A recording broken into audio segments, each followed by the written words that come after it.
Olá, bem-vindo. Começando o Diálogo Jovem Pan, uma conversa franca com pessoas que fazem parte da história do Brasil. A gente fala hoje sobre o mercado imobiliário.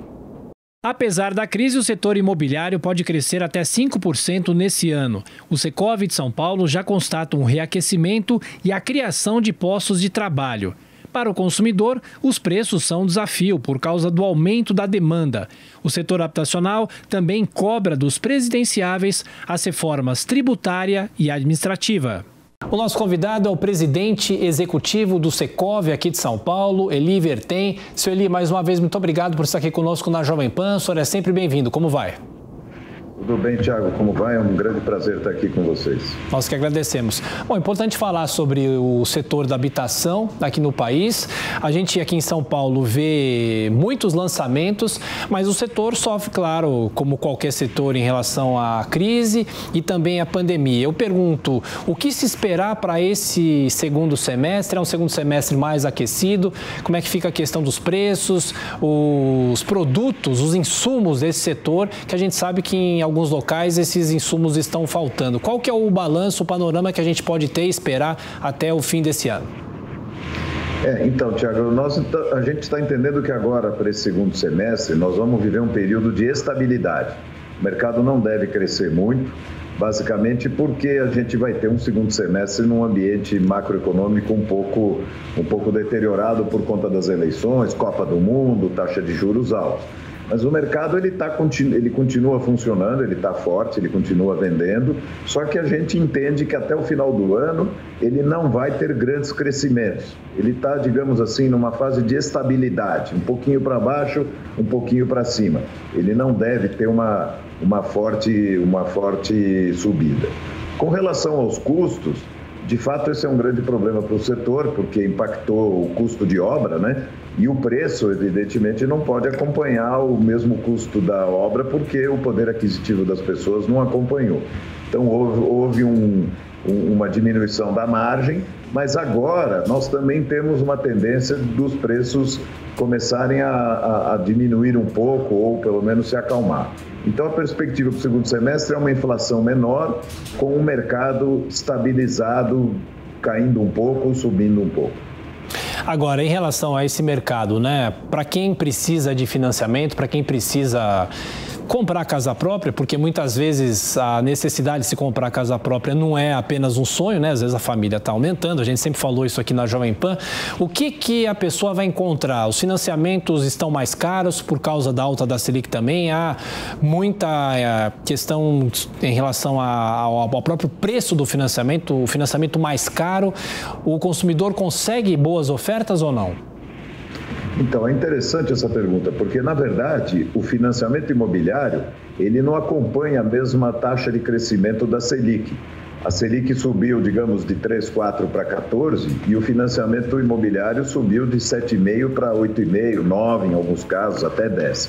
Então, você tem hoje uma situação interessante, porque a taxa de financiamento dos juros do financiamento imobiliário hoje é um juro negativo.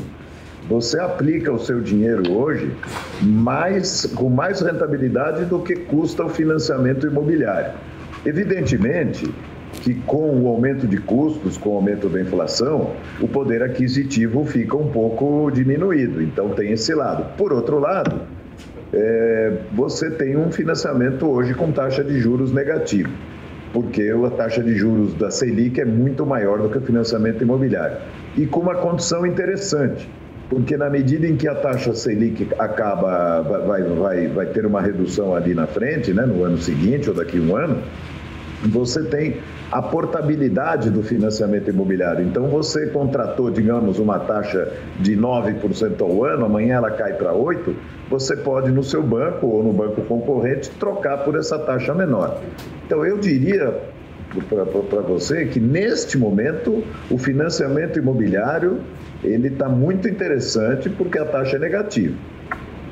Agora, o senhor falou sobre o financiamento imobiliário e a portabilidade desse financiamento. Eu lembro que há alguns anos havia uma discussão, será que os bancos vão aceitar? A pessoa às vezes se preocupa com o ônus, né? Porque são novos juros, novas taxas, transferência, o ITBI, por exemplo, que é o imposto de transmissão, não sei se no caso da portabilidade esse imposto incide, mas como que a pessoa vem fazendo para fazer as pesquisas e também para barganhar com o banco que ela tem o financiamento para conseguir um financiamento mais barato?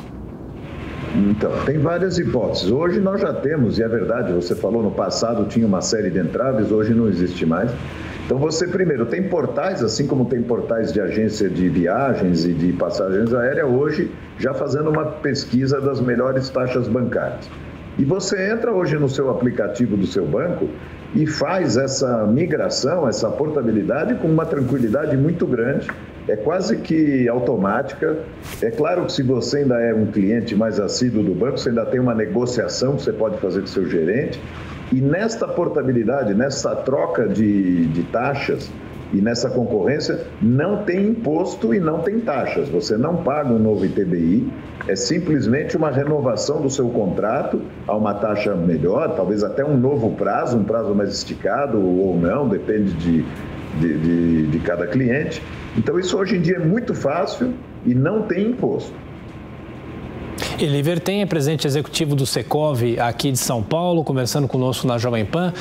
Presidente, em relação à campanha eleitoral que começa agora, o Secov vem se posicionando principalmente em relação ao quê? Reforma tributária. Quais são as pautas que o Secov vem defendendo para esse momento em que nós temos muita discussão sobre propostas, sobre medidas e o que o Brasil precisa para o ano que vem? Quais são os posicionamentos do Secov para essa campanha eleitoral? Não só para a presidência da República, mas também para o Estado, porque é muito importante que haja esse posicionamento, não é? Claro, muito importante. O Secov, até conjuntamente com outras entidades, mas em particular também, formulou uma carta, né, uma série de medidas que a gente entende necessárias para o setor da construção civil e para o Brasil. E eu citaria e essa carta é entregue a todos os candidatos, né, sejam eles do Executivo, governador e presidente, como também do Legislativo.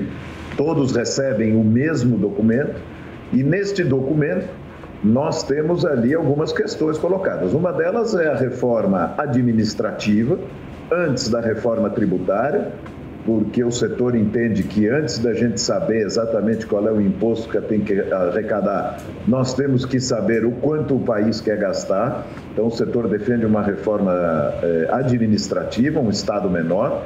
Outra questão que a gente coloca é o fortalecimento do programa Casa Verde e Amarela. O programa Casa Verde e Amarela, que já é um programa de Estado do Brasil, talvez o programa de de atingir o maior público dessa renda no mundo, é um programa invejável, é de Estado, não deve ser do governo A ou B. Então ele sempre pode ser melhorado, é a única forma que as pessoas de classe um pouco mais baixa têm para adquirir seu imóvel. Então sempre algumas correções no sentido de melhorar o programa. Esse é um ponto muito importante, e aí passa também pela taxa de juros, passa também pela renda, passa por uma série de circunstâncias aí junto à Caixa Econômica Federal. Uma outra questão é uma reforma tributária verdadeira e não uma reforma do imposto de renda onde simplesmente se aumente o imposto, né? Nós entendemos que tem que ter uma reforma tributária que simplifique a carga tributária, simplifique a vida das empresas, para que no fim tenhamos um produto mais barato. E também tem a questão política, que, né, nós sempre estamos aqui defendendo que os poderes continuem trabalhando de forma harmoniosa. É muito importante para o mercado, é muito importante para o país que todos os poderes, né, trabalhem de forma harmoniosa. Então, são essas colocações que a gente está fazendo para todos os candidatos, da mesma forma, independentemente se é governador ou para presidente ou mesmo para o legislativo. Claro, o senhor fala sobre a reforma tributária. É possível saber qual a porcentagem de impostos no valor final de um empreendimento, de um imóvel, de uma casa, de uma residência? Olha, é possível afirmar, mas, no entanto, Tiago, é importante lembrar que sempre que a gente fala de reforma tributária é muito complexo, né? Sempre tem várias contas, os advogados tributaristas têm vários cálculos, mas a gente tem adotado um que dá uma carga tributária da ordem de 34% no preço do imóvel. Ou seja, a cada R$1 do preço do imóvel, de forma direta ou indireta, 34 centavos, vamos dizer assim, ou de cada R$10, R$3,4 são impostos, tanto de forma direta como de forma indireta, né? E aí inclui folha de pagamento, né? O setor é um setor altamente empregador e a folha de pagamento no Brasil ela é muito penalizada, né? A quantidade de impostos que a gente tem, de encargos sociais que a gente tem na folha tem um impacto grande. Como o setor imobiliário ele tem muita mão de obra aplicada, né? 50% aproximadamente do custo é mão de obra. Então, respondendo objetivamente, da ordem de 34% é a carga tributária do setor imobiliário. Mas fazendo a ressalva, tem dezenas de estudos, alguns dizem um pouco mais, outros um pouco menos, mas a gente tem adotado essa carga da ordem de 34%. O que o Secov tem de números em relação aos trabalhadores dessa área da construção civil? A gente sabe que muita gente perdeu emprego durante a pandemia e para essa retomada é preciso que tenhamos mão de obra, não é? A senhora acha que quando que o setor vai conseguir igualar, pelo menos, empatar os funcionários que eram já registrados nesse setor antes da pandemia? Então, eu não posso te garantir ou te dizer exatamente quanto tempo vai demorar. No entanto, o setor está empregando. Eu creio que é o setor que mais está empregando de toda a cadeia de novos empregos que estão surgindo. O setor imobiliário vem empregando, né? Porque está tendo muitas obras, não só no setor privado, mas está tendo muitas obras no setor público, em especial aqui no estado de São Paulo, muitas obras de infraestrutura. Então, este tipo de obra emprega bastante mão de obra. Então, está havendo uma recuperação forte. Eu me arrisco a dizer que talvez de todos os setores que compõem a cadeia de empregos, o setor imobiliário é o que mais emprega. Eu acho que nós já devemos estar muito próximos do que a gente empregava em tempos anteriores, né?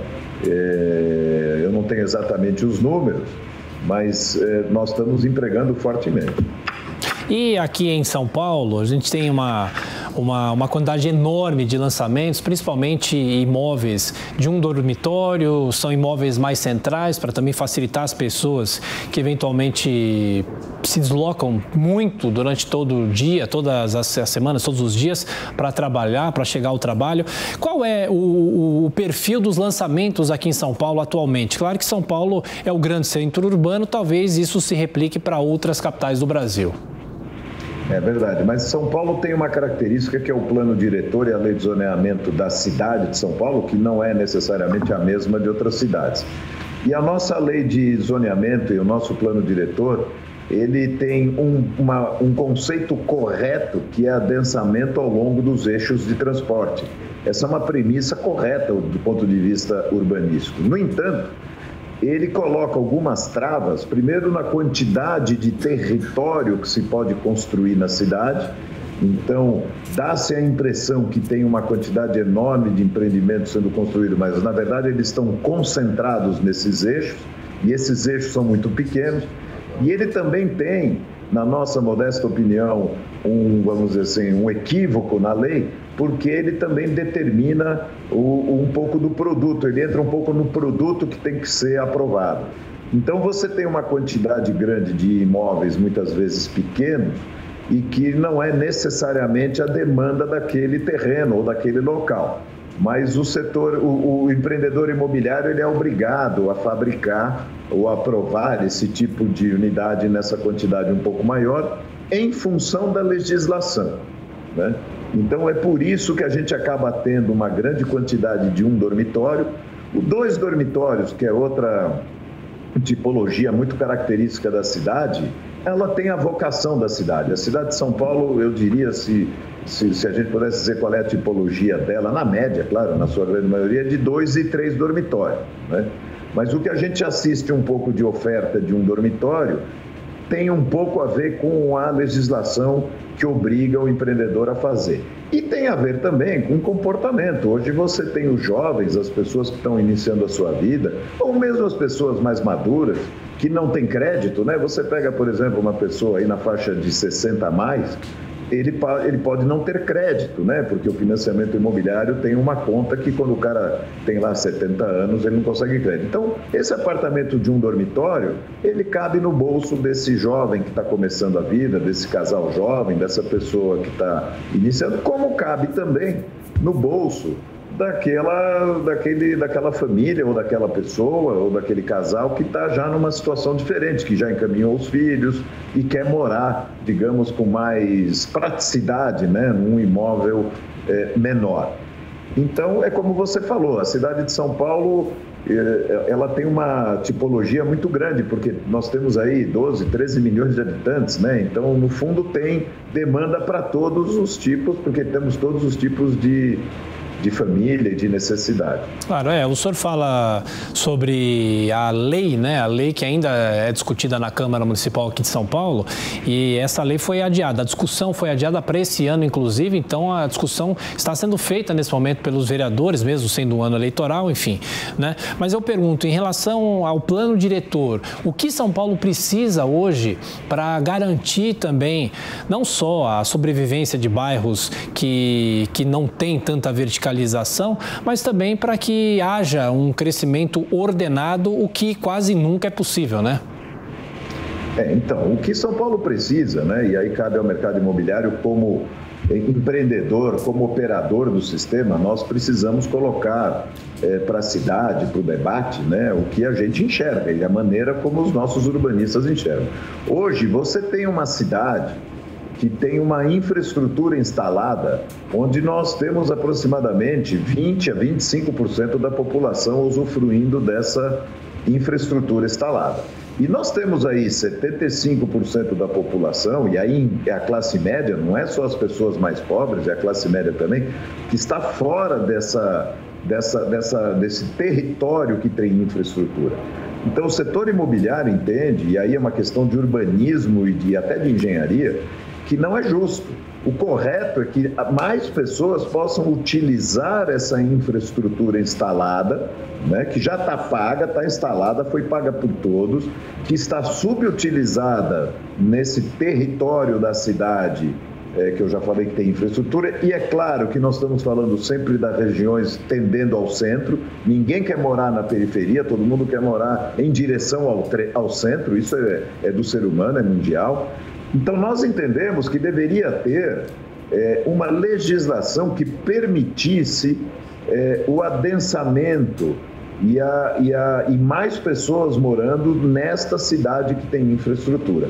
O que não quer dizer que nós temos que pegar uma avenida e fazer apenas naquela avenida, mas colocar de forma organizada, e para isso a cidade tem ótimos urbanistas, de forma organizada, espalhada, mas dentro desse território que tem infraestrutura, né?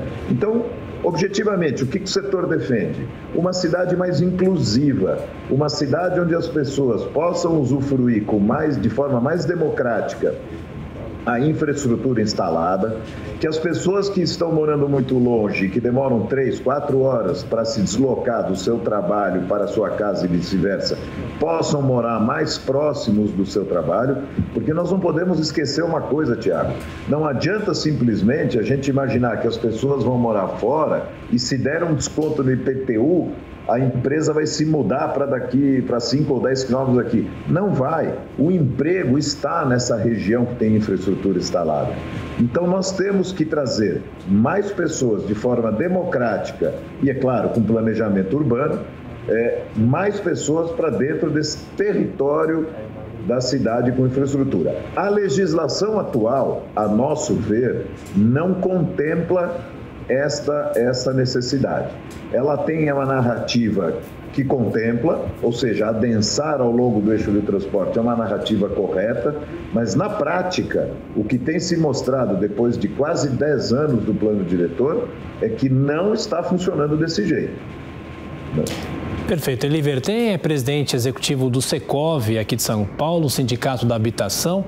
E, bom, o senhor falou com muita propriedade em relação a esse problema que São Paulo tem, que é a situação do centro de São Paulo. E um levantamento recente mostra até que só 3% das pessoas que trabalham no centro moram no centro. Essa porcentagem precisava aumentar e muito, mas nós temos o grande desafio que é a degradação, não só no centro de São Paulo, mas também em outros centros urbanos. Eu pergunto para o senhor, o Secov é uma entidade de décadas, né? Muitas vezes se envolveu nessa discussão da recuperação do centro aqui de São Paulo. Falta o quê? Vontade política? Falta dinheiro? O que é primordial para que esse processo tenha início? Bom, primeiro o centro de São Paulo realmente está com essa questão humana, é uma tragédia humana, né? O que está ocorrendo ali no centro com aquelas pessoas absolutamente largadas aí à própria sorte, apesar do governo, seja municipal, estadual, é sempre querer atuar, mas na verdade é um problema da sociedade e eu acho que o mercado imobiliário pode contribuir muito com esta chaga. E, de novo, nós vamos falar do ponto de vista do setor imobiliário, do urbanismo, né? Nós não podemos falar do ponto de vista médico-legal, porque não é a nossa área. Nós entendemos, os urbanistas modernos entendem, que uma das formas de você melhorar uma determinada região é ocupá-la com mais pessoas. É exatamente o que você falou, na hora que 3% das pessoas que trabalham, moram naquela região, é evidente que isso por si só já é um instrumento, uma ferramenta, um dado que já demonstra um equívoco. Então, nós deveríamos facilitar, ampliar de forma da legislação urbana e incentivar as construções de habitações de vários níveis, para a classe baixa, para a classe média, até mesmo para a classe alta. Em qualquer país do mundo, as pessoas de classe média alta moram no centro da cidade e, com isso, ocupar. Quando as pessoas ocupam uma determinada região, quando as pessoas ocupam a sua cidade, né, elas acabam trazendo um subproduto de várias questões. A segurança aumenta, o imposto aumenta, a Cracolândia provavelmente vai ter uma solução, porque a sociedade não vai querer conviver com aquela questão, e a solução que eu digo não é jogar essas pessoas para fora, é tratar essas pessoas, acolher, encarar de frente essa questão.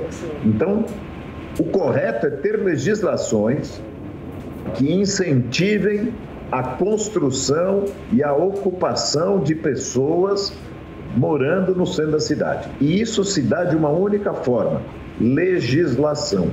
Se a legislação urbanística de São Paulo, e se São Paulo decidir que é este o caminho, é só alterar a legislação, incentivar a ocupação, que o setor imobiliário, não tenha dúvida, vai responder com muito ânimo, com muita energia e vai contribuir com com esse câncer que a sociedade tem, da forma que a gente pode, ocupando ali o centro e melhorando aquela região. E aumentando o imposto.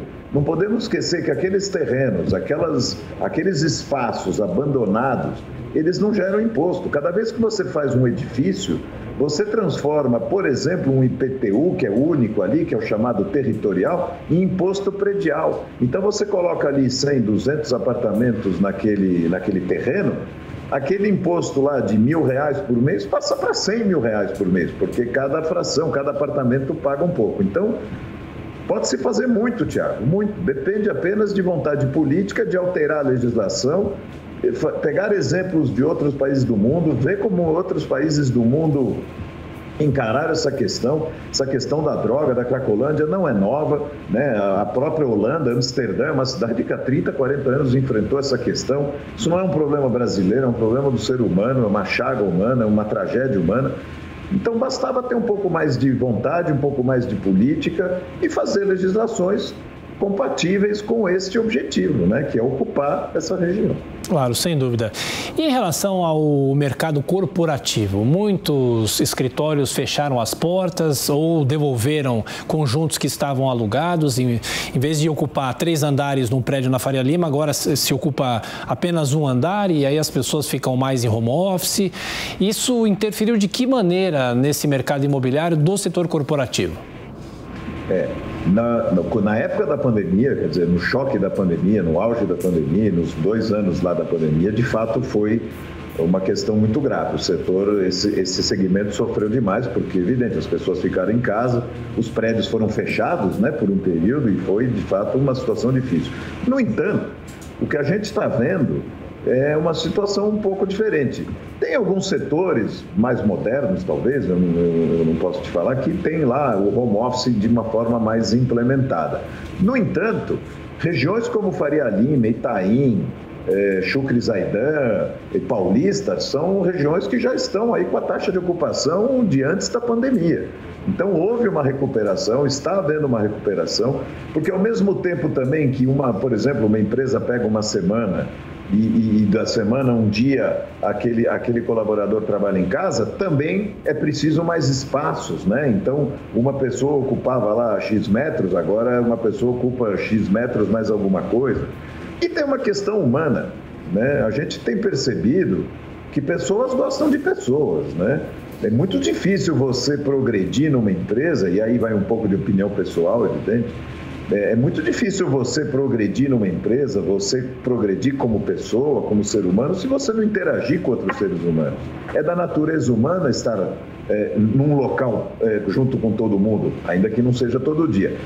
E tem uma outra questão, o home office, ele é muito interessante, muito bom, mas ele tem o estresse, né? Tem a verdade do home office. Você imagina um casal, os dois trabalhando de home office, quer dizer, com filhos em casa, não tem espaço para os dois. Então tem uma série de dificuldades, até humanas, né? De novo, eu acho que o ser humano adora conviver com todo mundo. Então eu tenho filhos jovens, eu fico imaginando eles se não fossem ao trabalho e não estivessem ali convivendo com seus chefes, com a sua empresa, com seus amigos, o quanto eles deixam. Então, quanto ao ponto de vista do mercado, ele vem recuperando. Por outro lado, a produção deste tipo de imóvel corporativo, ela caiu muito. Por quê? Por causa da pandemia e também um pouco por causa da legislação. Então, nós podemos ter um momento, se Deus quiser que não tenhamos outra pandemia, outra coisa nessa linha, nós podemos ter um momento lá na frente, daqui 1 ano, 2 anos ou 3, que nós vamos ter falta de mercadoria. Não se está produzindo nesse segmento a quantidade de demanda que eventualmente a gente tenha no futuro. Como eu te falei, tem lugares ainda que tem uma taxa de vacância alta, mas já há locais como Paulista, Itaim, Berrini, essas regiões que já não tem mais espaço. A taxa de vacância está aí na casa de 6%, 7%, que são taxas anteriores à pandemia. E rapidamente, para a gente fechar aqui a nossa conversa, o setor cresce quanto esse ano, se é que cresce, e o que se esperar para o ano que vem? Ou é muito cedo fazer essa projeção? Olha, que o setor este ano deve estabilizar entre 5% mais, 5% menos. No entanto, eu acho que nós vamos ter um crescimento, né? Nós já estamos em agosto, não temos os dados de agosto, evidente, julho também não, mas nós estamos achando que a gente deve ter um crescimento aí por volta de 5% do mercado. Para o ano que vem, nós imaginamos um crescimento maior, por alguns motivos. Primeiro motivo, a situação política já terá sido definida, né? Teremos uma tendência de queda na taxa de juros, segundo os economistas, né? Provavelmente nós vamos ter um crescimento do mercado ano que vem. Mas sempre fazendo a ressalva, São Paulo precisa discutir, debater, né, a reforma do plano diretor para que tenhamos mais habitações, com mais pessoas morando no eixo a um preço acessível. O grande desafio do nosso setor na cidade de São Paulo é a legislação. Ela talvez impeça o ano que vem de um crescimento ainda maior. Bom, Sr. Eli Vertem, muito obrigado mais uma vez pela atenção, pela gentileza, por atender aqui a Jovem Pan. Um grande abraço, até a próxima. Tiago, um prazer, estamos sempre aqui à sua disposição. Muito obrigado. Muito obrigado. Bom, falamos sobre o setor imobiliário, a expectativa de crescimento para esse ano de 2022 e também já as previsões para 2023. Eli Vertem, que é presidente executivo do Secov aqui de São Paulo, Sindicato da Habitação. A você ouvinte, a você espectador, mais uma vez muito obrigado pela sua audiência e até a próxima.